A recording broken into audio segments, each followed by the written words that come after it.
Welcome to the Dose of Courage podcast. I'm your host, Courage Molina, Chief Courage Crusader.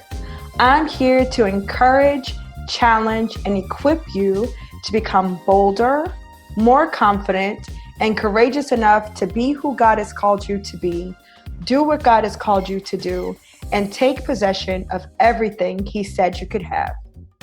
Courage Crusaders, let's go. Today's episode is brought to you by the Courage Circle. The Courage Circle is a 20-week discipleship program in the study and application of God's Word. This program is for women who want a closer relationship with God and a better understanding of the Word so they can apply it to their day-to-day life.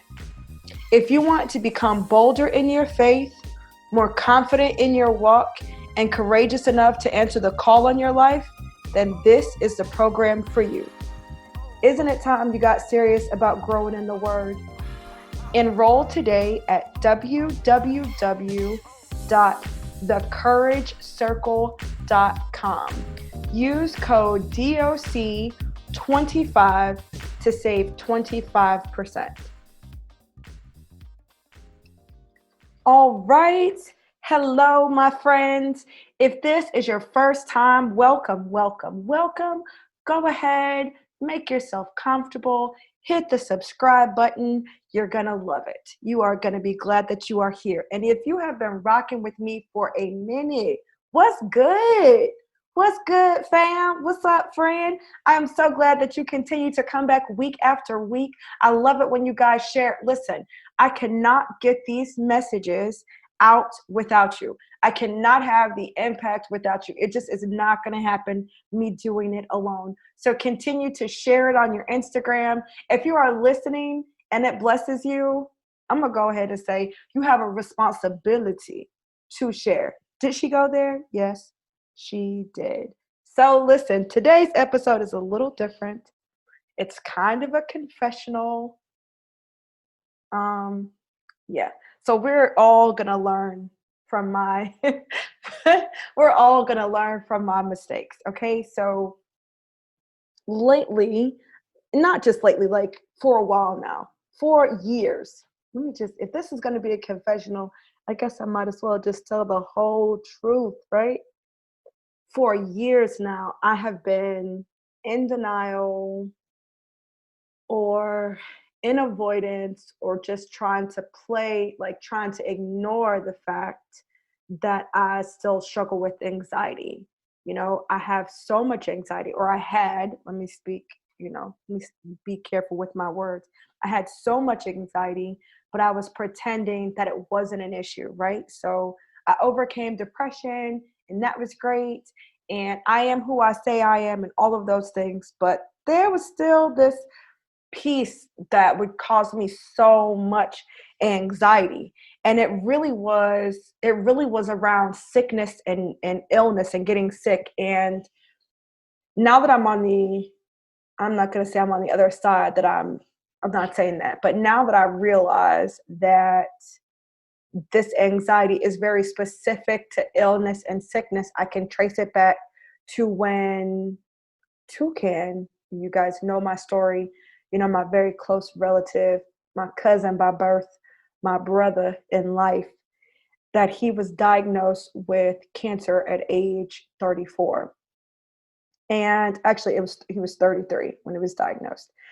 But, we prayed for him and all of that. And what was crazy is that we still watched him, and he passed, and we had to bury him.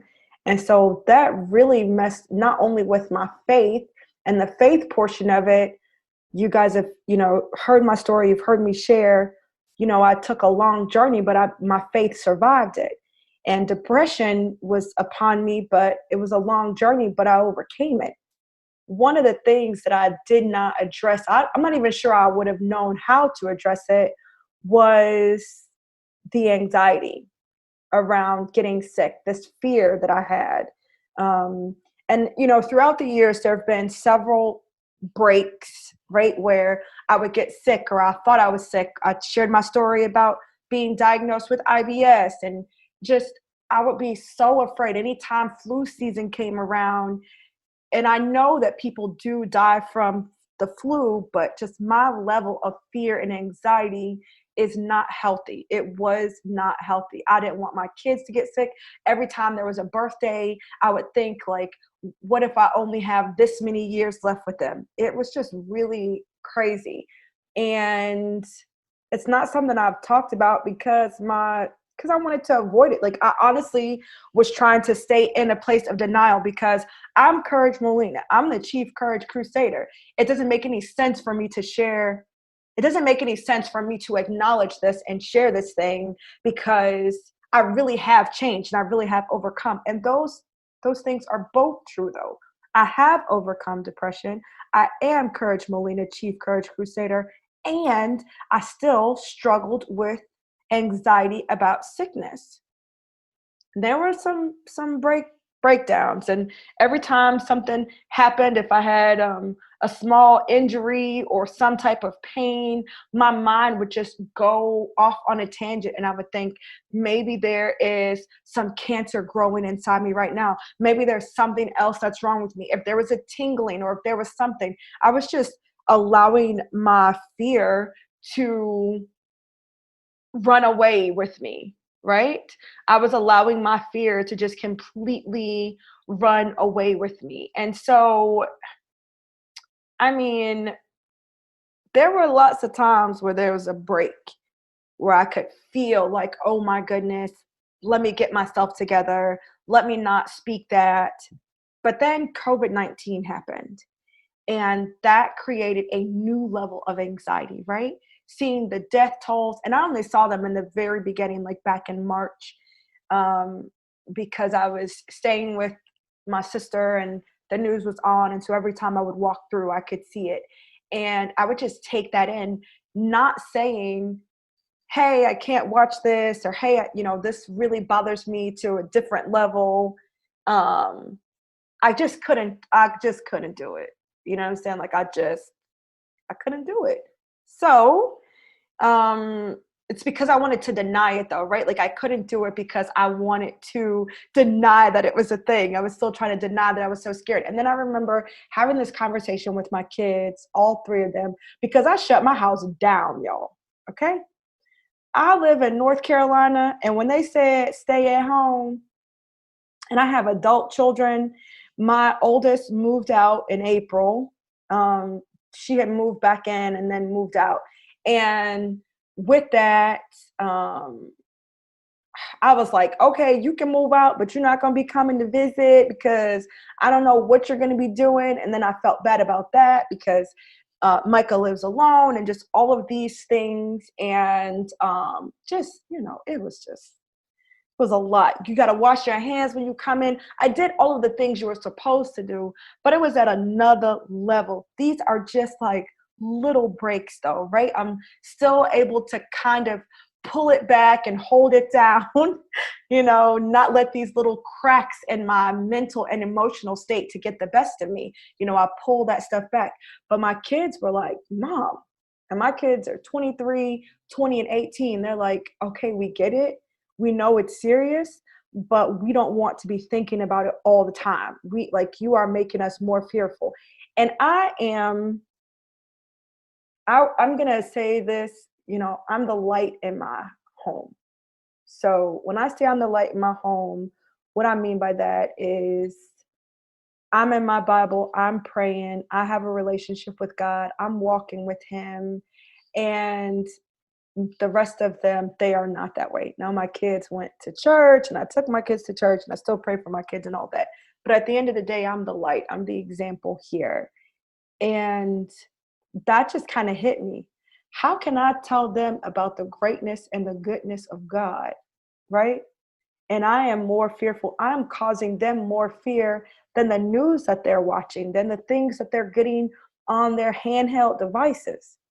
So I was like, okay. So I knew it was a problem then, but I still didn't get it. And so here recently, I had a complete breaking. Okay.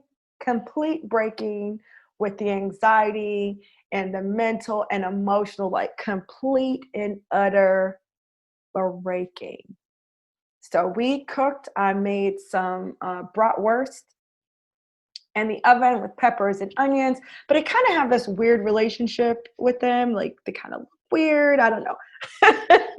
I tend to overcook them because I want to make sure they're done, that kind of thing. And so I always kind of have these thoughts as I'm cooking, whatever. So I cook them and now it's time to eat and we're eating them. And I bit into one and it tastes good and it feels fine. But I just had this moment where I was like, oh, what if they're no good? And what if people get food poisoning? I pushed that out of my head. We ate, went over to my sister's house with my friend who was here with me. And she mentioned her stomach. And she went in to the restroom. She came out. She was like, oh, no, I'm fine. But the minute that she mentioned her stomach, my anxiety was like, woohoo, we got one. And then just took off. I immediately started to think, what if she gets sick? What if I gave her food poisoning? What is she going to think about me? What if I gave my cousin and my husband food poisoning? What if we all have food poisoning? And then I was actually physically sick. Okay. Actually, not just in my mind, what if I get sick, friends? Actually, physically sick. Okay, here comes the TMI. I'm in the bathroom at my sister's house more than one time. I'm like, we gotta go. I gotta go right now. In the car, my friend's trying to talk to me to keep my mind off of how sick I feel. I feel nauseous. I'm like, oh my goodness, what is happening? But she seems fine, by the way. I think that when I get home, that my cousin and my son are both going to be in the bathroom, right, with their holding their stomachs or something. None of that's going on when I get home. The house is quiet. They're eating sausages. It's fine. But I am still physically sick. I'm like, I'm going to bed. I go upstairs. I am sick all night long in the bathroom. When I tell y'all it was not a great experience, it was not a great experience. Now I am trembling. I'm afraid. Nobody else is sick. Okay. So now there must be something wrong with me because nobody else is sick. And so I go from not making them sick to there's something deathly wrong with me. Go to bed. And then the next morning, I still am not feeling well.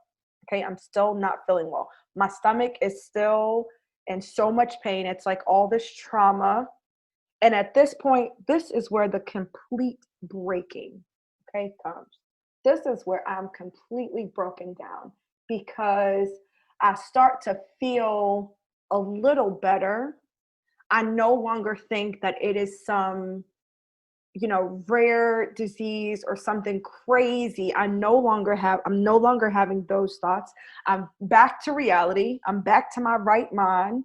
And now I'm crying out to God.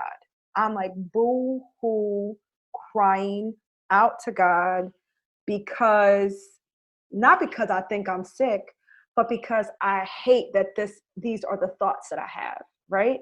I hate that this is what I'm feeling. I hate that when somebody talks about being sick, when I read that somebody is sick on Facebook, when I see something about somebody being sick, I immediately have to have a conversation with myself to calm me down so that I'm not sick. That kind of thing. Like all of these things I'm so worried about. I'm so concerned about. And I don't want to be that person. I'm like, how can I have so much faith in so many areas? How can I believe you and trust you in these other areas and show up and be in your word? I know there's a calling on my life. I know that I'm anointed for this work. I know that I'm who I say I am. I'm not struggling with being a fraud, but how can I be both? Like that, how can this be a thing? And even there have been times where I've thought to myself, well, that's the thing that God has given me. He's given me this fear. Yes, y'all heard it right. Okay, let me say that again so y'all can hear the absurdity of it, right? That I would say to myself, well, maybe this is the thing that God has given me, like the thorn in Jacob's side, so that I will always be the courage crusader. Like this is my cross to bear, this level of anxiety, this fear of sickness for myself and my loved ones. not so much a fear of death, but a fear of slow and painful death, or sickness that could last weeks, that I would be wishing that I was dead, right?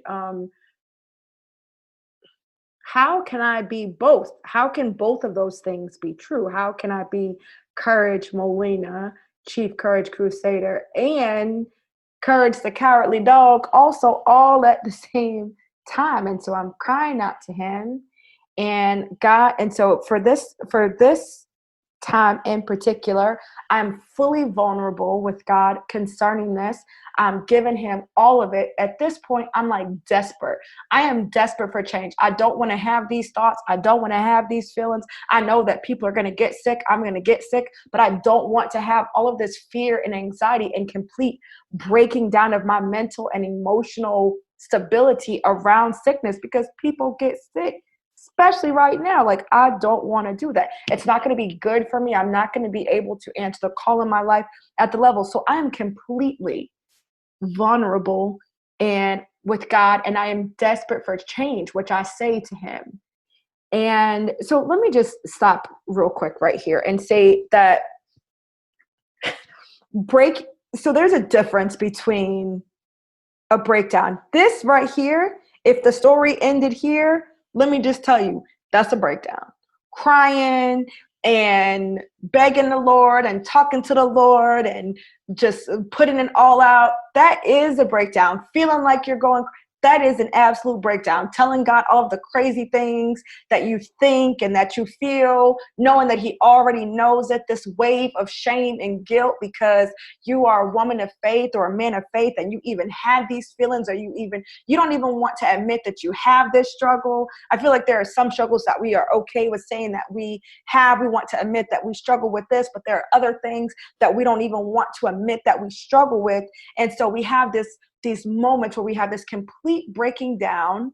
It's a complete breaking, and we're crying out, and we are overwhelmed with shame and guilt and sometimes conviction, right? Because there are so many struggles that we hear about that it seems like it's okay to have. We struggle with keeping our home clean. We struggle with submitting to our husbands. Those are things that we talk about out loud. You can hear them. They're very common themes in Bible study groups. Let me tell you about some struggles you don't hear. You don't hear a lot of times if somebody is struggling with addiction. If you yourself as an individual, not that so-and-so sister, niece, cousin, daughter is struggling with addiction, but when a person is struggling with addiction, let's say I'm the one sitting in the church and they say, let's share what we're struggling with. People aren't sharing that they're struggling with addiction. People aren't sharing that they are struggling with alcoholism. People aren't sharing that they're struggling with infidelity. People aren't sharing that they are struggling with fornication. People aren't sharing that they're struggling with porn. Okay? So doesn't make us less saved. Your struggle, let me put that out there real quick. I don't care what your struggle is. If you have been redeemed by Christ, there is therefore no condemnation. Okay? None. So when somebody says you're in a safe place and you need prayer or whatever, you certainly cannot be ashamed of it when you get into your prayer closet. That makes absolutely no sense. And I'm saying it makes no sense. I'm saying it to me first, y'all. Okay? That makes absolutely no sense, right? That we would have this shame around confessing the things that we are struggling with. This idea that, oh, I should be over it by now, or I shouldn't even be struggling with it. It's ridiculous that I'm even struggling with this at all. What kind of person am I? Now my salvation is called into question. No, ridiculous. If this is where it stops, then it's a complete breakdown. There's no healing. There's no comeback. There's no nothing. It just starts the cycle again. And I've been there before, where I've cried out, not where I've been as vulnerable, not where I've been as honest, and certainly not where I've been as desperate. But the first three things, right? Like being in denial about something, having a few instances where you're like, that might be a thing, or there's something that you're trying to avoid, and then having a complete breakdown. Those three things, that's basically a breakdown, right? So breakdown stops at step 3. But the breakthrough is in recognizing that it's not the end. I'll say that again. Sometimes I send a text message out to my prayer circle and asked them to pray for me. I was like, listen, I need y'all to pray for me. I only have about 3 or 4 people on that list. Sent the text out. I'm like, because I think it's a breakthrough, but it feels like a meltdown. Feels like a breakdown. Feels like I'm about to be broken. But the difference between a breakdown and a breakthrough is that we acknowledge and we recognize that it's not the end. This crumbled up mess that I was in my bed, crying, sobbing, eyes hurting, I cried so much, right? Realizing this ain't it, this ain't the end, this is the beginning. This is the realization that I have this struggle. This is the acknowledgement of this struggle. Now what? Now what am I going to do? Because this is the thing. Pastor Darius Daniel says, you can't solve what you won't see. So if you're in denial about what you're doing, if you're trying to ignore it, you are averting your eyes, putting your hands over your face so you don't have to see the thing that you're struggling with, whether that's cleaning your house or overspending or taking care of your kids, or the way you interact with your kids, the way you talk to your kids, the way you treat your husband, the way you carry yourself, porn, alcohol, drugs, prescribed or otherwise, like maybe you're addicted to risk taking, like whatever it is, right? If you are unwilling to see it or unable to see it, you cannot solve it. Bishop T.D. Jakes says, you cannot conquer what you will not confront. So the minute that you get to this bottom and you're crumbled up and you're like, okay, I realize this is a problem. I acknowledge that it's a struggle. Now what? Now what you're supposed to do, right? I certainly don't want this podcast to just be me sharing about my sad weekend. You do what you know to do. Do what you know to do. Do what you know will bring about change spiritually, mentally, and practically. You may be struggling in this area, but certainly you have overcome in other areas. What are the strategies that worked over there? What were some of the things that you needed to do in order to overcome that struggle? And so for me, the anxiety that I had around illness and sickness and slow, painful deaths for me and the people I love, that level of anxiety was as heavy on me just a few days ago as was the depression at my darkest days. Did you hear that? Let me say that again.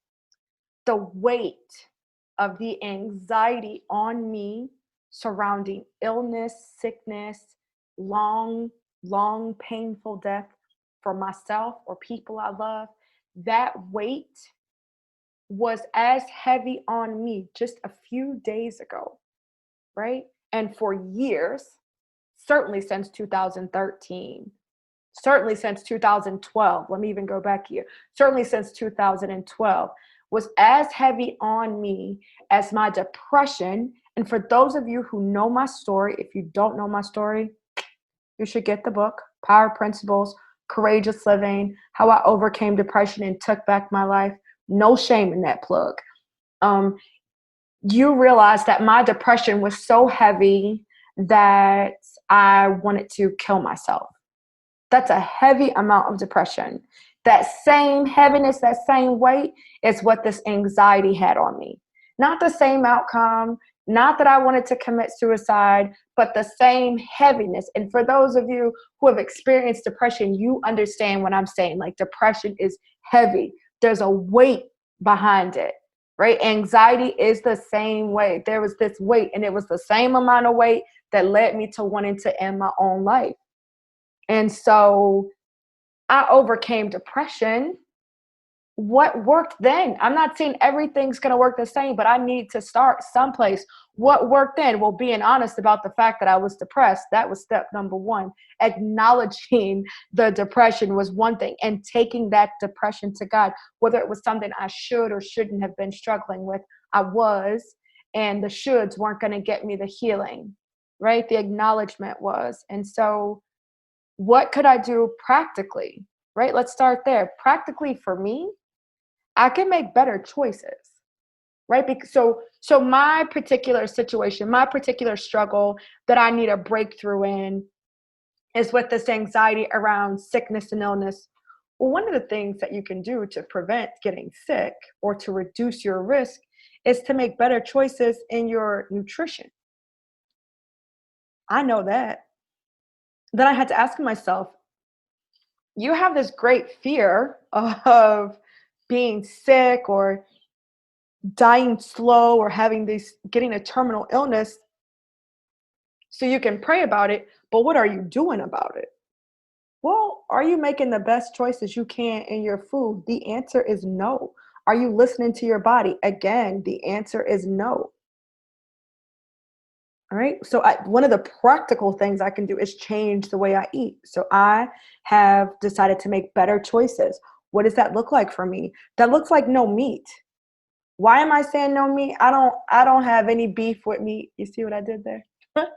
I'm not beefing with meat, but there was a time about 9, 12 months of my life that I gave up meat and I only ate seafood, and my eating was cleaner. Not that it was super clean, but it was certainly cleaner.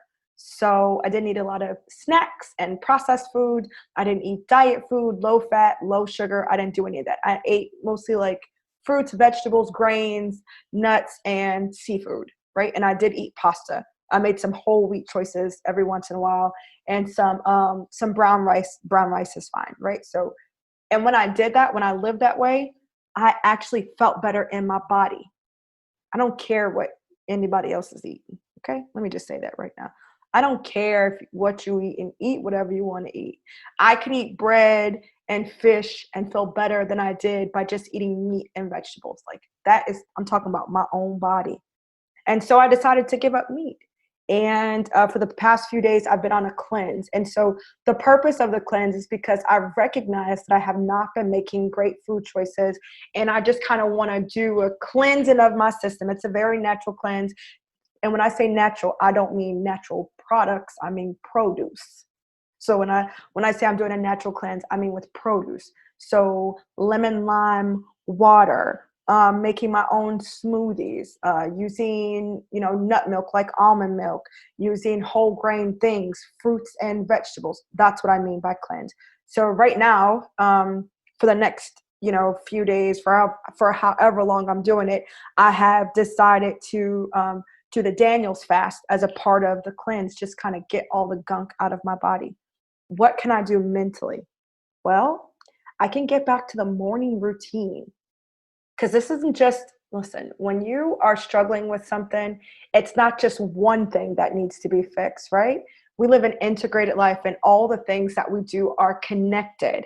And when I have a morning routine, I've gone back to during the miracle morning, I feel better throughout the day. And I also make better decisions, which is going to help me with the health and the eating. I also work out during the miracle morning, again, going to help me with the health and the eating. I'm also journaling. So all of the thoughts that I have, all the feelings that I have, I can process those and get them out. Another thing that I do, and I don't know if you guys do this, but I strongly recommend it, is I read my journals and my prayers. So some mornings, instead of journaling, I just go back and I read some of the things that I've journaled before, because it helps me to see how far I've come or how much my mindset has changed. The minute that I read my own words, I remember how I felt when I read them, and I check with my heart to see that I've improved in how I felt, or that my emotions are more stable. When I write my prayers out, I remember the desperation of them, or I remember the power behind them, or I remember the excitement behind them. And I can see how God has been faithful through those prayers. And when I look back over my life, it helps me to kind of gird up this faith for where I'm going or for the season that I'm in. Because I know that God did it for me before. I know I keep quoting Pastor Darius Daniels, but I just listened to a sermon, and he said, when I look back over my life, it's illogical for me to doubt God with my future. That's not logical. It's not logical for me to doubt that God is going to do for me what he said he was going to do. Because when I look back over my life, there have been so many times where God has shown up. God has been faithful. I have lived a life of grace and mercy. I can look back over my life and see his hand of protection and provision and outpouring of his love and opportunities that I didn't deserve, but I got anyway, spaces and doors that were open for me that I hadn't earned, but that God blessed me with. I can look back over my life and see that. So it doesn't make any sense based on my own personal track record with God that I wouldn't trust him going forward, right? So reading those prayers helped with that. And then what can I do spiritually? I believe that it's not only the foundation, it's the center of who I am. My faith is the center of who I am. And so, yes, it includes prayers, honest, fervent prayers about how I feel in that day, how I'm honestly feeling. If I'm afraid, if I feel that fear in my belly about sickness or because somebody is sick or feel that anxiety, that I would pray about it, that I would confess the areas where I'm still struggling or where I still am doubting him, and that I would get in my Bible, because this is the thing. That fear and that anxiety, the root of that is my lack of trust. And I'm talking about at the level that I experience anxiety. I'm not speaking for anybody else. I'm not saying that people aren't afraid. And so if people are afraid at all, it means that they don't trust God. That's not what I'm saying. I'm saying at the level that I experience it, there's a real trust issue here. And it goes back to me praying for my cousin's wellness and not receiving it on this side of eternity, right? I know that by his stripes, he is made heal, that this is not the end. I know that. But seeing that and not being able to see his healing on this side in the land of the living, that's where the trust for me was broken down. And so what I need to do is spend more time in the Bible spiritually. Why? Because when I spend time in the Word, I can see God's faithfulness. I can see him as a healer. I can be reminded over and over and over about his love and his redeeming love and his reckless love for me, what he's willing to do for those who call him and call on his name. And so I don't know what you're struggling with, and I don't know what you need a breakthrough. I know that so many of you listening are praying for a breakthrough. I don't know what your next steps are, but if Bible study is on the list, I want you to consider the Courage Circle. And I want you to consider the Courage Circle because it is intentional time in the Word designed to help you get a closer relationship with him. This is an ongoing process, right? For you to get a closer relationship with God, for you to have a bolder walk, for you to apply this word to your life in every area of your life. And sometimes we get turned around and we have faith in one thing, but then we're struggling with faith in another. And so if Bible study is on your list of how you're going to get this breakthrough, it's not the end. I know we're like, oh, we want to get a breakthrough. And sometimes we feel like, oh, the breakthrough is the end. Now I got my answer. Now I got my husband. No, a breakthrough is in realizing, okay, these are the things that were holding me back. They're not going to hold me back anymore. Now I'm going to continue to do what God has called me to do in this season. That's a breakthrough. Your ability to see what God wants you to do in this area, your ability to see God's hand in the difficult situation that you're in, that's a breakthrough. A breakthrough is not always, oh, I got my bills paid. Sometimes a breakthrough is I didn't get my bills paid, but I'm sitting here without a care in the world because I know that God is my provider. Sometimes a breakthrough is not that you got married, but sometimes the breakthrough is that you're single and you're going to enjoy your single life because you know that God is preparing a husband for you. Sometimes it's in the way. Sometimes the breakthrough is in your mindset. It's not always in your situation. And it reminds you of who you are and whose you are. And it reminds you to wait and trust God and his timing and his perfect will for your life. Sometimes that's the breakthrough. The breakthrough is not always getting what you want. And so if in getting your breakthrough, you realize, you've come to the realization that Bible study is on your list, I want to encourage you to join the Courage Circle. Yes, I talk about it all the time because I truly believe that The solution to every problem we face can be found in the Word. That the Word is the best search engine on the planet. You're looking for an answer, you're looking for a breakthrough, you're looking for encouragement. I feel like the best search engine for that is without question the Word of God. Start there. Sometimes we start with Google, but I want to encourage you to start with the Bible first, right? And then let the Bible lead you to what you can look up on Google, right? So that's what I think.